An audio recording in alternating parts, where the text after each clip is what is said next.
Leicester on Boxing Night.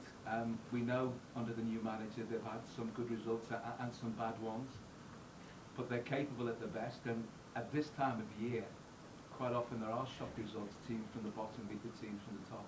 What are you expecting, and what do you think Ruud van Nistelrooy brought to the party for Leicester? No, I think the positive is that teams that are positioned in the lower side of the league table, they mostly lose games, but since Ruud is there, they also won a few. So that shows you that he's done really well, especially when he came in. Now he had, I think, two tough results in a row. So these teams, all of them, it's special for them to go to Anfield, and they know if they go to Anfield, they have to be at their best. So they will never underestimate us. And hopefully, maybe that's the good thing about these 15 minutes we saw today, that we understand we cannot underestimate 1 minute in the Premier League, because then we're not as good as we might think we are if we are on top of our game. Arne, you came up against Ruud van Nistelrooy in Holland when your final team beat his PSV team for the title. Can you tell us a bit more about that rivalry you had and also your relationship with him?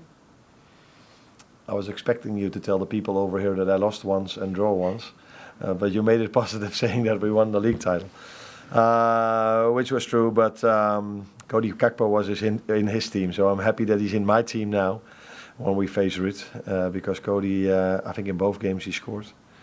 Ruud is a very nice person, first of all. I met him once or twice.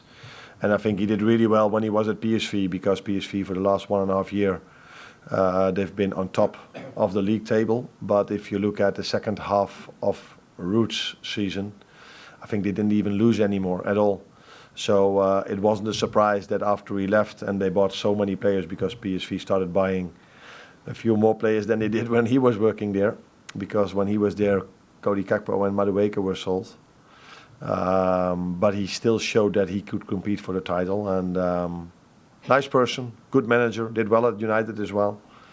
But looking forward to see him, especially if we win. Obviously it's a quick turnaround, but any chance of Konate or Bradley being back for Leicester? No. And Chiesa, can you explain the decision not to have him in the squad today?